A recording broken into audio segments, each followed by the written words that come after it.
قتل کی ابتدا کرنے والے یزیدیوں کی طرف سے تھے۔ امام حسین کے ساتھی سب جمع ہو گئے۔ سب سے پہلے جو میدان میں اتر رہے تھے وہ حر بن یزید ہی تھے، جو مولا حسین کا راستہ روکے تھے، لیکن سب سے پہلے امام حسین کی بارگاہ میں آتے ہیں، کہتے ہیں مجھے آپ اجازت دیں، میں جاتا ہوں ان کے ساتھ مقابلہ کرنے کے لیے۔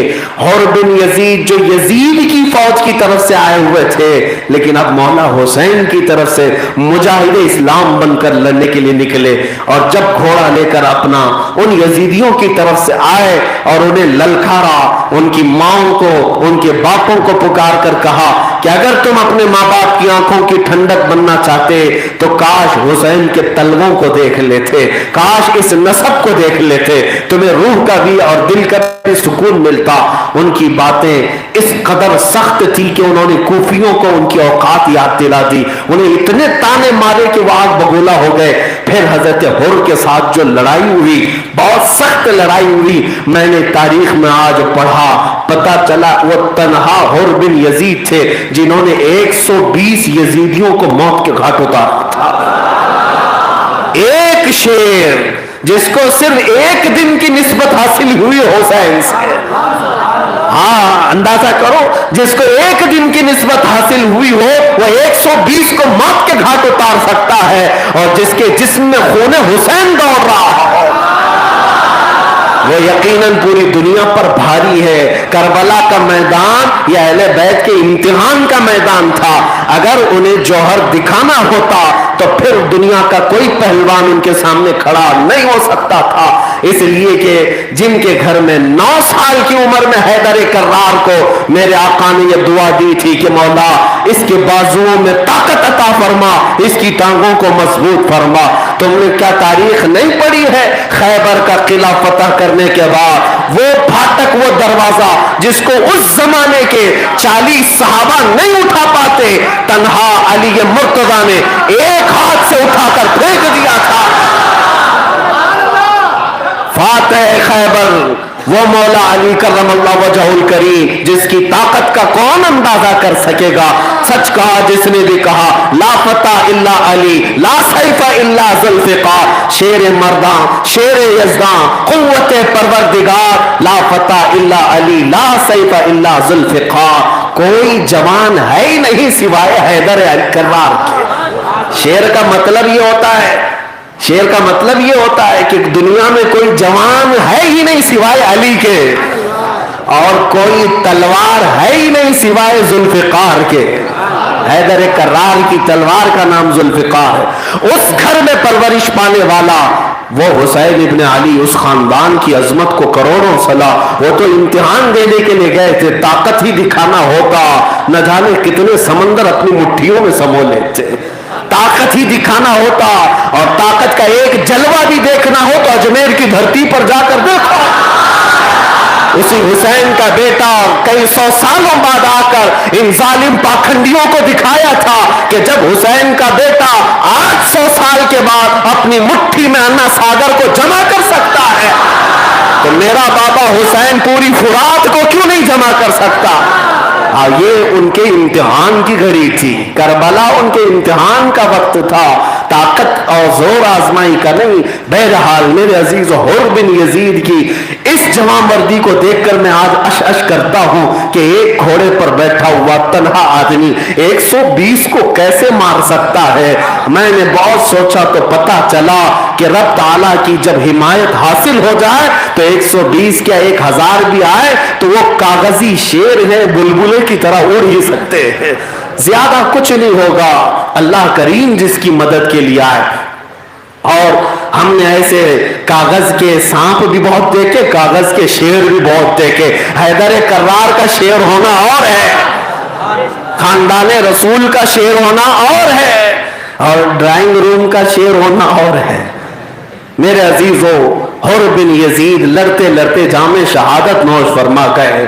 زہیر بن قیم جو راستے میں امام حسین کے ساتھ آئے تھے وہ میدان میں آئے، اور انہوں نے اپنی طاقت کے اعتبار سے بھرپور لڑائیاں کی اور جام شہادت نوش کیا۔ مسلم بن اوسجہ اسدی صحابی رسول ہیں، حضرت حبیب ابن مظاہر یہ آئے، یہ بھی کربلا میں شہید ہونے والے 5 صحابہ کا نام میں عرض کرتا ہوں. انس بن حارث رضی اللہ تعالی، یہ صحابی رسول ہیں، اور حضرت حبیب ابن مزاحم، حضرت مسلم بن اوسجہ اسدی رضی اللہ تعالیٰ عنہ، اور حضرت حانی بن عروہ جو امام مسلم کے ساتھ کوفہ میں قتل ہوئے تھے، وہ بھی صحابی رسول تھے. اور 5ویں حضرت عبداللہ بن بختر حمیری رضی اللہ تعالیٰ عنہ. یہ 5 صحابہ ہیں جو مولا حسین کی رفاقت میں شہید ہوئے. اور امام حسین کے رفقا میں جو لوگ شہید ہوئے تھے اور ان کے ساتھیوں میں جو شہید ہوئے تھے، ان کی تعداد بھی ایک لمبی ہے. اس کے بعد میرے عزیزو جب سب ساتھیوں نے اپنی جان دے دی تو اب خاندان اہل بیت سے جو لوگ نکلے، اس میں پہلے حضرت علی کے بیٹے یعنی امام حسین کے اور بھی بھائی میدان میں تھے. حضرت امام حسین کے جو بھائی موجود تھے اس میں عباس ابن علی، عبداللہ ابن علی، محمد ابن علی، ابو بکر ابن علی، عثمان ابن علی، جعفر ابن علی رضوان اللہ تعالی علیہ مجمعین. یہ تمام وہ لوگ ہیں جو مولا علی کے بیٹے ہیں، آپ کی دوسری زوجات سے، دوسری ازواج سے جو پیدا ہوئے امام حسین کے بھائی ہیں. اور ان سب لوگوں نے امام حسین کی رفاقت میں سفر بھی کیا اور کربلا کے اس میدان میں اپنی جمع مردی بھی دکھائی. ایک کے بعد دیگر حیدر کرار کے جوان شہزادے کربلا کے میدان میں حاضر ہوتے رہے. دوپہر کا وقت قریب آنے کو تھا. میرے عزیز و خاندان اہل بیت سے تقریباً 18 لوگوں کی شہادت ہو چکی تھی. 18 لوگ، کوئی کبھی 1 جاتا، کبھی 2 جاتے، کبھی 3 جاتے، اس طرح سے یہ نرغوں میں چلے جاتے. لیکن میرے عزیزوں جتنی بھی تاریخ آپ دیکھیں، یہ جب جب گئے یزیدیوں میں سے 100 سے کم تعداد میں نہ زخمی کیا، 100 سے کم لوگوں کو نہیں، 100 سے زیادہ ہی یا تو زخمی کیا یا ان کو موت کے گھاٹ اتار کر کیا ہے 100 لوگوں کو. اور اگر ان کو پانی پلایا گیا ہوتا، ان کو کھانا کھلایا گیا ہوتا، اور پھر وہ لوگ 100 کی تسبیح گنتے رہتے، 22,000 بھی 2 دن میں ختم ہو جاتے. ہاں وہ گنتے رہ جاتے. لیکن یہ بھوکے اور پیاسے خاندان اہل بیت کے شہزادوں کو امتحان میں ایسا گزارا گیا. میرے عزیزوں یہ خاندان اہل بیت سے مولا علی کرم اللہ وجہہ الکریم کے شہزادے جب شہید ہوئے تو وہ وقت بھی آیا جب مولا حسین کے عزیز ترین بھتیجے امام قاسم، جن کی عمر 19 سال کی ہے، امام حسن مجتبیٰ کے بڑے بیٹے، جن کا مستقبل مولا حسین کی بیٹی سیدہ سکینہ سے تھا، امام حسین کے وہ داماد بھی بننے والے تھے. 19 سال کی قریب جوانی میں خیمے میں وہ جب تشریف لائے، حضور امام عالی مقام کی بارگاہ میں عرض کیا کہ چچا جان مجھے اجازت دے. امام حسین کی آنکھوں سے آنسو آ گئے. کہا میرے مرحوم بھائی کی تم آخری نشانی تھے، میں تمہیں دیکھ کر میرے حسن کو یاد کرتا تھا. وہ بھائیوں میں جو الفت و محبت تھی امام حسن اور امام حسین، ان کی شہادت کے بعد امام حسین ہمیشہ امام قاسم کو ساتھ رکھتے تھے. امام قاسم کو دیکھا تو رو پڑے. امام قاسم نے کہا مرضی مولا یہ ہے میرے چچا، اگر ہمارے ساتھیوں نے قربانی دی ہے تو کل کو کوئی یہ نہ کہے اہل بیت سے کسی کی شہادت نہیں ہوئی، خاندان رسول سے کوئی قربانی نہیں دیا. میری گردن حاضر ہے. اور مولا حسین سے اجازت لے کر امام قاسم میدان میں آئے. پورے کربلا کی داستان اپنی جگہ پر، 19 سال کے جوان شیر کی داستان اپنی جگہ. یہ رجزی اشعار جو پڑھتے تھے، کئی لوگوں کے اندر کھلبلی مچ جاتی. پکارا کوئی کوفیوں میں ایسا ہے جو یہ اعلان کرے انا الذی سمتنی حیدرا، انا الذی سمتنی امی حیدرا؟ کوئی ہے کوفیوں میں جو یہ اعلان کرے کہ میری ماں نے میرا نام حیدر رکھا ہے؟ کسی کے پاس جواب نہیں تھا. وہ تو امام قاسم کے پاس ہی تھا کہ وہ علی مرتضیٰ گنگناتے تھے کہ میں وہ ہوں کہ میری ماں نے میرا نام حیدر رکھا ہے. حیدر کا مطلب جانتے ہو؟ وہ شیر ببر، وہ جو ہر ایک پر غالب آ جائے، بلکہ جس کی دہار سن کر کے کئی لوگوں کے بہت کچھ ہو جائے، اس کو حیدر کہا جاتا ہے. حضرت امام قاسم نے جب یہ دہاڑا تو عمرو بن سعد نے اور قافلے کے سپہ سالاروں نے ایک بہت نامی گرامی پہلوان کو بلایا جس کا نام ازرق تھا. اس کو بلایا اور کہا کہ تو یزید سے ہر مہینے 10,000 درہم وظیفہ پاتا ہے. اتنا بڑا پہلوان تھا. کہا کہ جا مقابل میں. اس نے کہا میری اتنی حیثیت نہیں ہے کہ میں اس جیسے چھوٹے لڑکے سے لڑوں. میں ملک شام کا سب سے بڑا پہلوان اور تم 19 سال کے بچے سے مجھے لڑنے بھیج رہے ہو. پھر اس نے آ کر کے کہا کہ قاسم کوئی بڑا ہو تو بھیجو. امام قاسم نے کہا کہ تیرے خیمے میں جو چھوٹا ہے یا جو جسے تو سمجھتا ہے اسے پہلے بھیج تاکہ میں اپنے جوہر تو تجھے دکھاؤں. اس نے کہا کہ اگر تو مجھ سے لڑنے کی خواہش رکھتا ہے تو میرے بیٹے ہیں جو ایک سے بڑھ کر ایک پہلوان ہیں, ان سے پہلے لڑ. 4 بیٹے تھے, چاروں کے چاروں پہلوان تھے. یا ازرق نامی پہلوان کے 4 بیٹے تھے اور اس نے اپنے بیٹوں کو بھیجا امام قاسم کے ساتھ لڑنے کے لیے. اور اس کے بیٹے وہ ہاتھی کی طرح چوڑے تھے, اونچے چوڑے. اور یہ ضروری نہیں ہے کہ ہر کوئی بڑے جسم کا باڈی بلڈر پہلوانی ہوتا ہو, اندر سے کپاس بھی بھری ہوتی ہے. آیا ایک بڑا بیٹا اور امام قاسم کے ساتھ لڑنے لگا. امام قاسم کے اندر وہ پھرتیلا پن تھا کہ کوفہ کے لوگ جنہوں نے جنگ کے مناظر کو روایت کیا ہے وہ کہتے ہیں کہ امام قاسم جب گھوڑے پر اپنی پشت بدلتے تھے تو ایسا لگتا تھا جیسے آسمان پر بجلی چمک رہی ہے.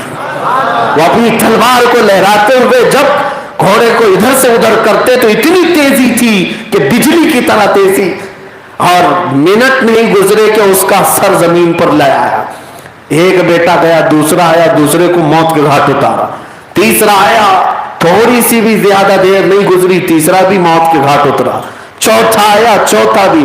4 کو انہوں نے گاجر مولی کی طرح کاٹ دیا تھا. 19 سال کا جوان اب للکارنے لگا, کہاں ہے ازرق؟ اس پہلوان کو بلاؤ جو 10,000 درہم یزید سے کھاتا ہے.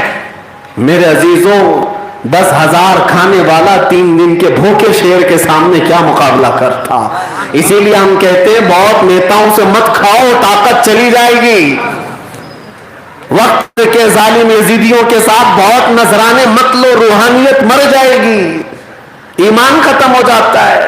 تم پیل پیکر ہو جاؤ, باڈی بلڈر ہو جاؤ, لیکن کھاتے کہاں سے ہو اس کا بھی اثر ہوتا ہے. کس کا کھاتے ہو؟ ہاں, دنیا کا کھانے والے ہم نے دیکھا ہے, ہو سکتا ہے اونچے چوڑے ہوں لیکن ان کی روحانی طاقت نہیں. لیکن میرے مصطفیٰ کے قدموں کی ایک سوکھی روٹی کھانے والا بھی چٹائی پر بیٹھتا ہو لیکن لوہے محفوظ کو بھی دیکھ سکتا ہے. طاقت اسے کہتے ہیں جو میرے مصطفیٰ کے قدموں سے چھن کر آ رہی ہے. وہ ازرق نامی پہلوان آیا اور اسے غصہ اتنا تھا کہ میرے 4 جوان بیٹوں کو اس نے موت کے گھاٹ اتارا. آخر یہ ہے کون؟ اب تک تو نہ نام سنا تھا, نہ پرچار, نہ چرچا تھا. میرے عزیزوں, کتنے ایسے خاندان رسول کے شہزادے تھے. یہ اور بات ہے کہ وہ اپنی تلوار بازی اور جوہر دکھانے کے لیے میدانوں میں آتے نہیں تھے, لیکن یہ چھپے ہوئے شیر جس دن میدان میں آئے, تاریخ کے 1400 سال گزرنے کے بعد بھی یزیدیوں کو آج بھی خوف لگتا ہے قاسم کی تلوار سے, علی اکبر کی بھی تلوار سے. مولا حسین امام حسن کے یہ بیٹے جب ازرق نامی پہلوان سے لڑنے لگے, تھوڑا مقابلہ سخت ہوا.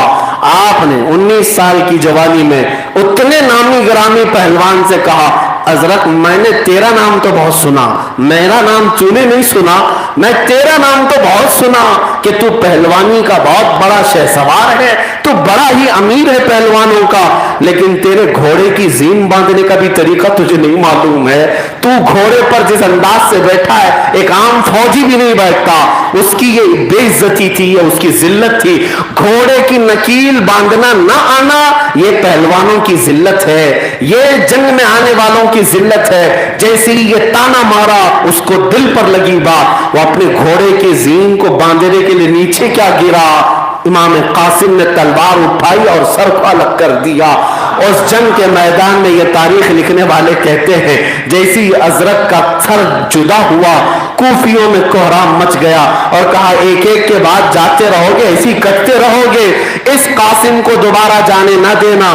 مولا حسین دیکھ رہے تھے اپنے خیمے میں، امام قاسم ان پانچوں کو موت کے گھاٹ اتار کر دوڑتے ہوئے خیمے کی طرف آئے، لیکن ایک ہی بات تھی، کہتے یا اماں العطش العطش، چچا بہت پیاس لگی ہے، بہت پیاس لگی ہے۔ مولا حسین تھپکیاں دیتے اور کہتے بیٹا تھوڑا اور انتظار کرو، میرے مصطفیٰ کے ہاتھوں سے حوض کوثر پینا ہوگا، تھوڑا اور انتظار کرو۔ واپس پھر میدان میں پلٹ آتے، امام قاسم جیسی آئے، اس بار کوفیوں نے پورا گھات لگا کر کے اور ان کا انتظار کرتے ہوئے جگہ جگہ سے ان کے سینے پر بہت تیز نیزے مارے، اتنا تیز نیزہ مارا تھا کہ سینہ چیرتے ہوئے پیٹھ کی طرف سے نکل گیا تھا۔ امام قاسم 19 سال کے جوان کو سینہ چیر کر کے رکھ دیا، اور جب وہ زمین پر گرے تو امام حسین دوڑتے ہوئے آئے تھے، سینے سے نیزے کو نکالا۔ امام قاسم آخری ہچکی لیتے ہوئے جب امام حسین کو دیکھتے ہیں تو تاریخ نگاروں نے لکھا ہے کہ امام قاسم نے مولا حسین کے چہرے کو دیکھ کر اتنا کھلکھلا کے مسکرایا، اتنا مسکرایا اور اپنی جان جان آفری کے سپرد کر دی کہ مولا حسین انہیں دیکھتے رہ گئے، اور جب انہیں اٹھا کر کے لایا گیا تھا سارے چہرے دیکھے جا رہے تھے، لیکن امام قاسم کا چہرہ ابھی بھی کھلا ہوا تھا اور مسکراتا ہوا چہرہ تھا۔ حسین ابن علی نے انہیں جب اٹھایا، ان کا سینہ امام حسین کے سینے سے لگا تھا اور سر کندھے پر پڑا ہوا تھا اور پیر زمین پر گھسٹ رہے تھے۔ امام حسین سارے شہیدوں کے پاس لا کر اپنے سگے بھتیجے کو بھی سلا دیتے ہیں۔ یہ وہ وقت ہے جب بار گزر رہا ہے اپنے عزیزوں کی موت کا، علی اکبر کھڑے ہوئے، مولا حسین کے سب سے بڑے بیٹے، اور ان کو ہم شبیہ پیغمبر کہا جاتا تھا۔ حضرت علی اکبر کے چہرے کے اندر رسول اللہ کا جمال نظر آتا تھا، میرے آقا کی خوبصورتی تھی، آپ کو دیکھ کر کے لوگ اپنی آنکھیں ٹھنڈی کرتے۔ حضرت علی اکبر فوراً تیار ہوئے اور اپنے بابا سے اجازت مانگی۔ آپ کی عمر روایات میں 21 اور 22 سال کے قریب بتائی گئی۔ یہ سب وہ جوان ہیں جن کو سننے کے بعد آج کا جوان کم سے کم یہ درس تو لے لے، میری زندگی 25 سال کی ہو گئی، 35 سال کی ہو گئی، میرے ہاتھ سے دین کا کون سا کام ہوا ہے؟ لیکن وہ خاندان اہل بیت تھے جن کی 19 سالہ جوانیاں، جن کی 22 سالہ جوانیاں خدمت اسلام میں وقف ہو گئی اور ان کا خون کام آیا، اور آج تک ان کے قصیدے پڑھے جا رہے ہیں۔ میرے عزیزو، اگر تم سے کچھ نہ بھی ہو سکے، کوئی چیز نہ بھی ہو سکے، اتنی ہمت تو کرو کہ میرے مصطفیٰ کی عزت کی پہرے داری کروں گا، جب تک میں زندہ رہوں میرے آقا کا صدقہ کھا رہا ہوں، میرے آقا کی عزت کی حفاظت کے لیے کمر بستہ رہوں گا۔ تمہارا اتنا عہد کرنا بھی تمہاری زندگی میں رونقیں لائے گا، قیامت کے دن تمہاری بخشش کا ذریعہ بن جائے گا۔ اب سنو، مولا حسین کے یہ بڑے شہزادے سیدنا علی اکبر جب میدان میں گئے، لوگ کہتے ہیں کہ ان کی پیشانی سے ایسا نور چمک رہا تھا کہ کوفیوں کے اندر بعض لوگوں نے یہ سوچ بھی لیا کہ علی اکبر کے ساتھ ہو جاتے ہیں، ایسی خوبصورتی تو ہم نے کہیں دیکھی نہیں ہے۔ اس خوبصورتی کے پیچھے وہ لوگ فریفتہ ہو رہے تھے، لیکن حضرت علی اکبر جب صفوں میں داخل ہوئے، ایک کے بعد دیگرے، اب یہ حقیقی شہزادہ ہے حسین اعظم کا، یہ تنہا مقابلہ نہیں کر رہے ہیں بلکہ پوری صفوں میں چلے جاتے ہیں، اور جب صفوں میں چلے جاتے، ایک دو نہیں، تقریباً 20 25 جو صفیں لگی رہتی، سب کی سب درہم برہم ہو جاتی، ایک بھی صف باقی نہیں رہتی۔ ہم نے وہ عکاسی سنی ہے اور پڑھی ہے، ایک شہزادہ 20-25 صفوں کے اندر داخل ہو جاتا ہے، لیکن بزدلوں کے اندر مقابلہ کرنے کی طاقت بھی نہیں ہے۔ یہ ہوتا ہی رہے گا اہل حق کے ساتھ، کیونکہ اللہ کی مدد ان کے ساتھ ہوتی ہے، وہ رعب ہوتا ہے، وہ ہیبت و جلال ہوتا ہے اہل حق کے ساتھ۔ اسی لیے یزیدی ایک کے بعد ایک مقابلہ کرنے کو تیار نہیں۔ عمرو بن سعد شمر ذی الجوشن نے اب حضرت علی اکبر کے لیے یہ حربہ اپنایا کہ علی اکبر کو ہماری صفوں میں آنے دو، صفوں میں آنے دو، کہ یہاں تک کہ وہ صفوں کے درمیان داخل ہو گئے تو پھر کوفیوں نے ہر جگہ سے حضرت علی اکبر کو گھیر لیا۔ اس کے باوجود وہ تنہا گھوڑے پر بیٹھ کر کئی لوگوں کے ساتھ مقابلہ کرتے رہے۔ یہ دوسری روایت ہم نے پڑھی ہے کہ آپ نے تنہا اتنی دیر میں کئی لوگوں کا سر قلم کیا، کئی لوگوں کو زخمی کیا، کتنوں کے گھوڑے ادھیڑ دیے۔ اس کے بعد دوپہر کے وقت حضرت علی اکبر کو گھوڑے سے گرایا گیا اور آپ کے ہاتھ پیر جکڑ کر کے آپ کی گردن مبارک کو الگ کیا گیا تھا۔ انا للہ و انا الیہ راجعون۔ یہ مولا حسین کے بڑے شہزادے علی اکبر کی شہادت ہے۔ اس لاشے کو بھی میرے حسین نے اٹھایا تھا۔ اب وہ منظر بھی قریب تھا جب بی بی سکینہ اپنے چچا عباس علمبردار سے کہنے لگی کہ چچا اس سے پہلے تو جب بھی ہم نے آپ سے کچھ مانگا ہے ہمیشہ آپ نے ہمیں دے دیا، ہم نے پانی آج مانگا ہے 2 دن ہو گئے ہمیں پانی کیوں نہیں ملتا؟ کیا اے چچا جان آپ کوشش کریں گے تو پانی کے چند قطرے فرات سے نہیں مل سکتے؟ یہ ننھی سکینہ جس کی عمر 9 سال کی ہے، عباس علمبردار جن کی عمر 36 سال ہے، کربلا کے میدان میں حسین اعظم کے سگے بھائی ہیں، حیدر کرار کے بیٹے ہیں۔ حضرت عباس سے اپنی بھتیجی کا غم دیکھا نہ گیا، کھڑے ہو گئے، کہا میں مشکیزہ بھر کر لاتا ہوں، سکینہ تجھے پلا دوں گا۔ آپ نکل پڑے اپنا گھوڑا لے کر، شروع میں کچھ سپاہیوں کو بھی ساتھ لے لیا اور اس قدر تیزی سے گھوڑا دوڑاتے ہوئے فرات تک پہنچ گئے کہ دریائے فرات سے آپ نے پانی بھی بھر لیا، مشکیزہ بھی بھر لیا، اور یہاں تک کہ 2 دن کا پیاسا تو وہ خود بھی تھے۔ حضرت عباس پانی لبالب بھرا ہوا دریا کا بہہ رہا تھا، چلو بھر کر کے آپ نے سوچا حلق کو ٹھنڈا کر لوں، پانی پی لوں۔ اور مشکیزہ ہمارا تو حال یہی ہے، اگر کوئی پانی منگوائے تو ہم پہلے پانی پی لیں گے پھر دوسرے کو پانی پلائیں، پانی اگر نظر آ گیا تو اپنی پیاس بجھائے۔ حضرت عباس نے چلو میں پانی تو اٹھایا، لیکن جیسے ہی امام حسین کی یاد آئی، بی بی سکینہ کی یاد آئی، چلو پھینک دیا پانی کا۔ مجھ پر پانی حرام ہے کہ اگر میں نے حسین کو پانی نہیں پلایا، بی بی سکینہ کو نہیں پلایا اور خود پی لیا تو قیامت کے دن میں کیا جواب دوں گا سیدہ کائنات کو، فاطمہ زہرا کو؟ آپ نے وہ چلو پانی کا پھینک دیا، مشکیزہ بھر تو لیا۔ اب خوشی خوشی خیمے کی طرف لوٹ رہے تھے۔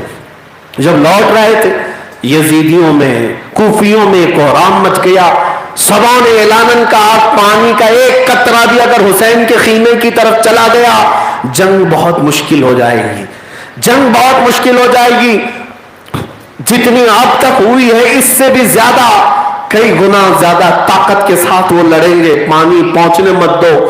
کوفی دوڑتے ہوئے آئے، حضرت عباس کے ساتھ مزاحمت ہوئی، مقابلہ ہوا۔ اس مقابلے میں پہلے حضرت عباس کا دانا ہاتھ کاٹ دیا گیا، جس پہ پکڑ کر کے وہ یہ پانی کا مشک لے جا رہے تھے، لیکن حضرت عباس اپنا کٹا ہوا بازو نہیں دیکھتے، بائیں ہاتھ میں اٹھا لیا، بائیں ہاتھ میں وہ مشک اٹھا کر چلنے لگے۔ میرے عزیزو، ان کوفیوں نے بائیں مونڈھے سے تلوار چلا کر وہ ہاتھ بھی کاٹ دیا۔ ایک انگلی کو اگر تمہارے چاقو لگ جائے، بلیڈ لگ جائے، تم درد سے کراہتے ہو، پٹیاں باندھتے ہو اور اس ہاتھ سے چھوتے نہیں۔ اس عباس کی استقامت پر ہزاروں سلام، جس نے اہل بیت کو پانی کے چند قطرے دینے کے لیے کٹے ہوئے بازو کی طرف نہیں دیکھا۔ ذرا تمہاری ہڈی سرک جائے پھر دیکھو درد کیسا ہوتا ہے۔ کیا تم تصور کر سکتے ہو کہ حضرت عباس کا جب موڈھا کاٹ دیا گیا ہو، کندھے سے ہاتھ الگ کیا گیا ہو، درد کی شدت کیا ہوتی ہوئی؟ جب دونوں ہاتھ کاٹ دیے گئے ہوں، اب کچھ بھی نہیں پکڑنے کے لیے، حضرت عباس رو پڑے، آیا تھا اس میدان میں حسین کی وفاداری میں، اب جنگ کروں ان کوفیوں کے ساتھ تو کن ہاتھوں سے؟ دونوں ہاتھ کاٹ دیے گئے۔ آپ نے کہا اگر میں تلوار نہیں اٹھا سکتا تو کم از کم پانی کا مشکیزہ دانتوں سے اٹھا کر حسین کو پلا تو سکتا ہوں۔ اپنے منہ سے، اپنے دانتوں سے مشکیزے کو اٹھا لیا اور بھاگنے لگے خیمے کی طرف۔ وہ خون دونوں مونڈھوں سے بہتا جا رہا ہے، لیکن وہ مشکیزہ دانتوں میں پکڑے خیمے کی طرف بھاگتے جا رہے ہیں، لیکن ان ظالم کوفیوں نے پیچھا کیا اور اب کی بار کہا کہ یہ اب اور کسی طریقے سے پانی نہ لے جائے۔ اس مشکیزے کو نیزے مار مار کر کے چھید کر دیا، پانی پورا بہا دیا۔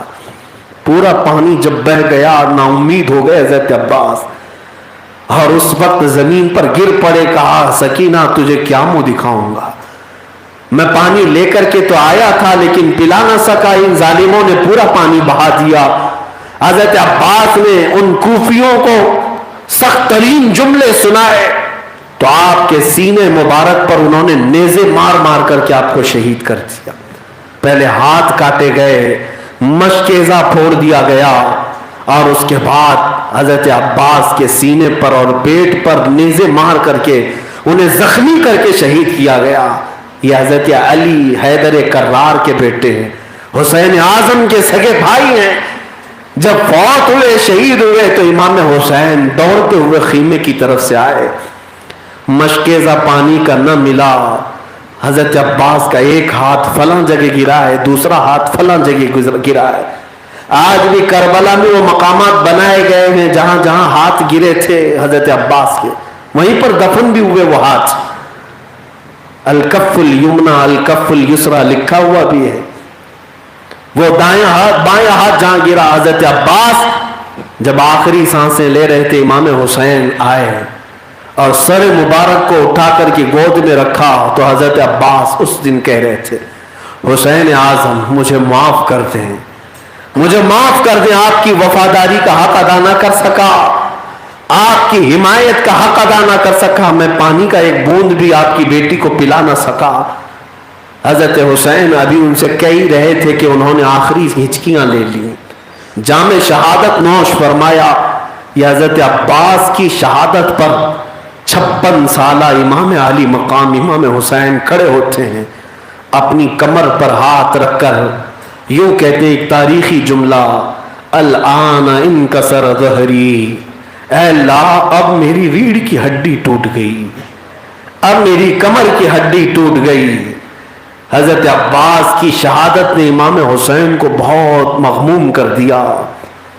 وہ اپنے بیٹوں کی شہادت تو دیکھ رہے تھے, لیکن اپنے بھائی کی شہادت پر یہ جملہ کہا, میری ریڑھ کی ہڈی ٹوٹ گئی. لیکن حقیقت یہ بتاؤ تو امام حسین کا کیا کیا نہیں ٹوٹا ہوگا. میں کبھی کبھار سوچتا ہوں کہ امام حسین اگر رونا چاہیں تو کس کس پر روئیں, کس لاش پر روئیں؟ بیٹے کی لاش پر, بھتیجے کی لاش پر, بھائی کی لاش پر, یا پھر اپنے اصحاب کی لاش پر, یا بیویوں کی بے بسی پر؟ امام حسین حضرت عباس کو بھی شہیدوں میں لا کر جمع کیے, تھکے ہارے تھے, این دوپہر کا وقت چل رہا ہے, کڑی دھوپ بھی ہے. خیمے سے ایک بی بی نے کہا, 6 ماہ کے علی اصغر کی پیاس کی شدت کی وجہ سے دودھ ماؤں کے سینوں سے سوکھ چکا ہے. حضرت امام حسین کو ان کی اہلیہ نے بچہ دے کر کہا, شاید یہ بچہ یزیدیوں کو دکھائیں تو رحم آ جائے. چھوٹے بچوں پر دنیا رحم کرتی ہے, عورتوں پر اور بچوں پر لوگ دیکھ کر کے رحم کھاتے ہیں, ترس کھاتے ہیں. میرے سینے کا دودھ سوکھ گیا, بچے کا حلق سخت ہو گیا ہے, حلق سخت ہو گیا ہے, اسے چند قطرے شاید وہ پانی پلا دیں. اپنی خاتون کی بات سن کر مولا حسین اپنے بچے کو لے کر آئے تھے فرات کے کنارے. ان یزیدیوں سے پھر سے خطبے میں کہا کہ وہ بچہ میں تمہارے سامنے لایا ہوں جو فاطمہ کے نسب کا ہے, حیدر کرار کی آل ہے. تمہاری دشمنی مجھ سے ہے, مقابلہ مجھ سے ہے, بچوں سے تو نہیں. یہ دیکھو میرا ننھا بچہ, یہ تلوار نہیں اٹھا سکتا, تیر نہیں چلا سکتا, اس کے حلق کو تر کر دو, اسے چند قطرے پانی کے پلاؤ. شقی القلب بدبخت یزیدیوں پر ان باتوں کا کوئی اثر نہ ہوا. ایک ظالم یزیدی نے تیز تیر چلایا, حضرت علی اصغر کی گردن پر آ کر لگا. حلق پر تیر ایسا آ کر پیوست ہو گیا. 6 مہینے کے بچے کے حلق میں جب تیر چلا جائے, باپ کیا بلبلاتا نہیں ہے؟ آج جس کے بچے ہوں وہ جا کر اپنے بچوں کو دیکھ لیں. ہم اپنے بچوں کا بخار برداشت نہیں کر پاتے. ہم نے دیکھا ہے ہمارا بیٹا جب بخار زدہ ہو تو ہمیں رات بھر نیند نہیں آتی. ہماری ننھی بیٹی اگر سردی اور کھانسی سے رات کو جاگے تو ہمیں بے قراری ہوتی ہے. میں نے دیکھا تھا ہمارے بچے کو ایک بار انگلی کٹی تھی, پوری روح میں جلن ہونے لگ گئی, جسم میں ہے, پورا جسم بے قابو تھا.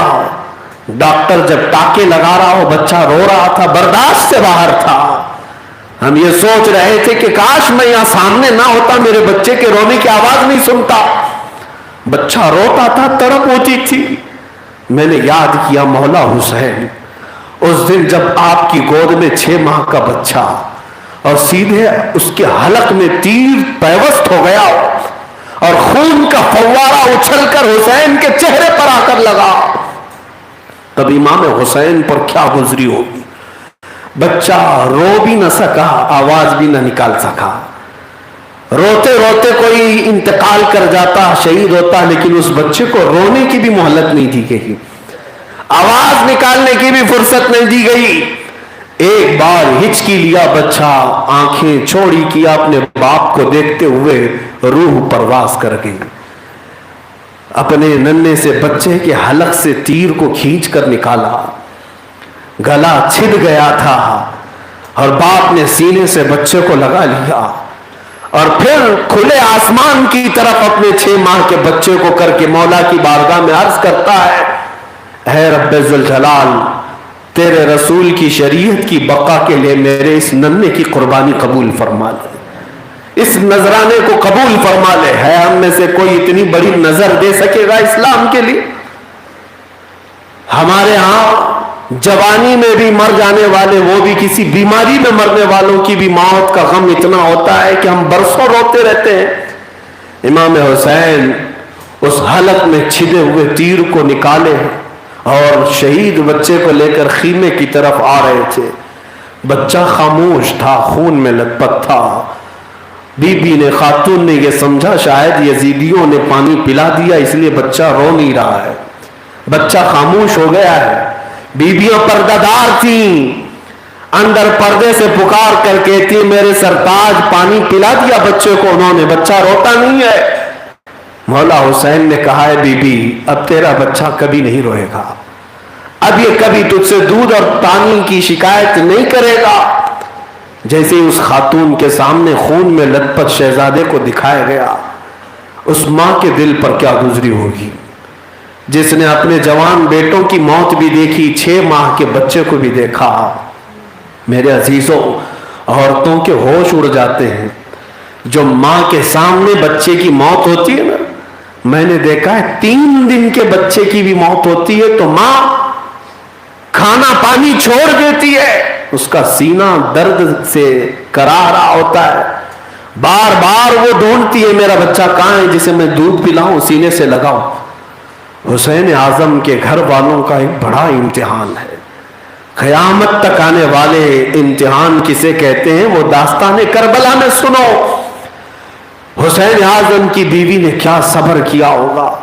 شہید علی اصغر کو مولا حسین نے شہیدوں میں رکھ دیا، خاندان کے بڑے چھوٹے جتنے مرد تھے سب شہید ہو گئے، کوئی باقی نہیں رہا. بیٹے بھی، بھائی بھی، بھتیجے بھی اور دوست و احباب بھی. خاندان کی عورتوں میں صرف اب کوئی باقی تھا تو امام زین العابدین جو امام حسین کے درمیانی بیٹے تھے لیکن بیمار تھے، بیماری میں ہی اٹھ کر کے آ گئے. کہا بابا جان مجھے اجازت دے، میں بھی جاتا ہوں، جہاں میرے بڑے بھائیوں نے مقابلہ کیا میں بھی جاتا ہوں. امام حسین نے بیمار زین العابدین کو سینے سے لگایا اور کہا اے میرے بیٹے اگر تو بھی جائے گا تو میری نسل کس سے چلے گی اور میرے بعد میری بیویوں اور میری بیٹیوں کا کون محافظ ہوگا، لہذا تو نہ جا، اب میری باری ہے. رسول اللہ کے اس عظیم شہزادے کی باری تھی. امام زین العابدین کو بٹھا دیا گیا. سیدہ زینب جو سگی بہن ہیں امام حسین کی، دختر زہرا جو رسول اللہ کے گود میں کھیلی ہوئی ہیں سیدہ زینب، وہ اپنے حجرے میں مولا حسین کو بلاتی ہیں، ایک صندوق کھولتی ہیں اور کہتی ہیں بھائی میرے پاس کچھ امانت ہے، کچھ امانت ہے جو میں نے آج تک آپ کو نہیں بتایا. کہا وہ کیا امانت ہے؟ سیدہ زینب کہتی میں بہت چھوٹی تھی جب میری ماں کو آخری وقت دیکھ رہی تھی، سیدہ کائنات فاطمہ الزہرا کے انتقال کا وقت آیا، میں رو پڑی، سینے سے لگ گئی میرے ماں کے. تو اس وقت میری ماں فاطمہ نے کہا زینب تجھ سے میں ایک وعدہ لیتی ہوں کہ جب تک تو زندہ رہے گی حسین کا ساتھ نہیں چھوڑے گی. حسین کا ساتھ نہیں چھوڑے گی۔ حضرت زینب نے اپنی ماں سے وعدہ کیا تھا، اس لیے کربلا کے میدان میں بھی ساتھ آئی، اور اس کے بعد کہتی ہیں ایک امانت میری ماں نے دیا، ایک جبہ دیا تھا، ایک چادر دی تھی، اور کہا تھا زینب یہ امانت تو سنبھال کر رکھنا، ایک دن آئے گا جب میرا بیٹا شہادت کی دہلیز پر جا رہا ہوگا، جب وہ تیرے حبیب صلی اللہ علیہ وسلم کے دین کی حفاظت کے لیے میدان میں اتر رہا ہوگا، اس وقت شاید اسے میری یاد آئے گی، میری ماں ہوتی تو اے زینب میں تجھے اپنا نائب و وکیل بناتی ہوں، اسے اپنی ماں کی یاد آنے نہ پائے تو اپنے ہاتھوں سے یہ جبہ پہنا دینا۔ حضرت زینب حضرت امام حسین کو یہ کہتی ہے میری ماں کی یہ وصیت تھی، اور صندوق سے وہ جبہ اٹھاتی ہیں اور پہناتی ہیں، اور امام حسین کہتے ہیں سچ کہتی ہو زینب، سچ کہتی ہو زینب، میری ماں نے آج سے کتنے سال پہلے میرے درد کا احساس کیا تھا، کتنے سالوں پہلے انہوں نے میرے آج کے درد کا احساس کیا، سچ کہو زینب آج کے اس وقت مجھے میری ماں کی بہت یاد آتی ہے، سیدہ زہرا سلام اللہ علیہا کی یاد آتی ہے۔ حضرت زینب نے اپنے ہاتھوں سے جبہ پہنایا، رسول اللہ کا یہ نوجوان بیٹا میدان کربلا میں جب اتر رہا تھا، اللہ اکبر، سر پر امامہ رسول اللہ کا، جبہ میرے مصطفیٰ کریم صلی اللہ علیہ وسلم کا، اس پر پٹا جعفر طیار کا، تلوار حیدر کرار کی، حضرت امیر حمزہ کی ڈھال، سارے تبرکات لے کر امام حسین اپنی بیویوں کے خیمے میں آئے، عورتوں کے خیمے میں آئے، عورتوں نے دیکھا تو ان کی چیخ نکل گئی، عورتوں کی آنکھیں دبدبا گئی۔ مولا حسین نے سب کو صبر کی تلقین کیا اور کہا قسم ہے تمہیں میرے بعد کوئی عورت بے پردہ نہ ہوگی، کوئی مجھ پر ماتم یا نوحہ نہیں کرے گی، بلکہ رسول اللہ کی شریعت کو اپنے مضبوط ہاتھوں سے پکڑی رہے گی۔ یہ آخری وصیتیں تھی مولا حسین کی، سب خواتین کو آپ نے الوداع کہا، وصیت کیا، سلام کیا، اور باہر آ کر خیمے سے اپنے عزیز ترین گھوڑے ذوالجناح ان پر بیٹھ گئے اور کربلا کی طرف نکل پڑے۔ میرے عزیزوں یہ وہ وقت تھا جب لگتا تھا کہ دولہا تیار ہو کر میدان میں آیا ہے، سارے تبرکات تو جسم اقدس پر نظر آ رہے تھے، میرے آقا کی جھلک نظر آ رہی ہے، خوبصورتی، جمال و جلال سب لیے حسین کربلا میں اترے ہوئے ہیں۔ گھوڑے کو جب ایڑ لگائی، مہمیز دی، گھوڑا آگے نہیں بڑھ رہا تھا، گھوڑے کو پھر چابک لگائی، گھوڑا آگے نہیں بڑھتا تھا۔ آپ نے اتر کر کے دیکھا تو سیدہ سکینہ گھوڑے کے پیروں کو پکڑی کھڑی تھی اور ذوالجناحین سے کہتی تھی اے میرے عزیز ذوالجناح، بابا کو آج مت لے جانا، اس لیے کہ اگر تو آج انہیں لے گیا تو یہ واپس نہیں آئیں گے، پوری دنیا میں اندھیرا چھا جائے گا۔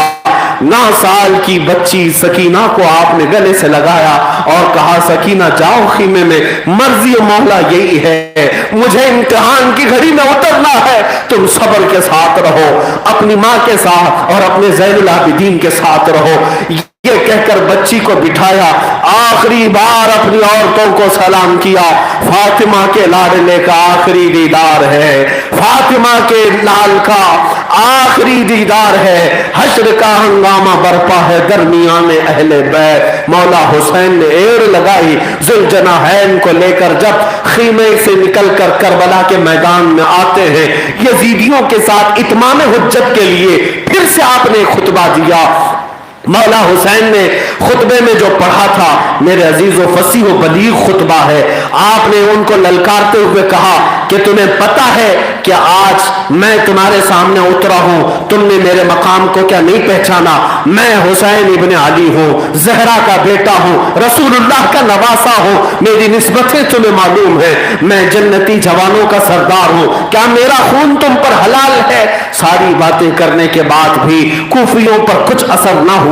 پھر مقابلے کے لیے ان کے بعد یہ کے بعد دیگرے آتے رہے، کوئی بدر بن یمنی نام کا ایک شخص تھا،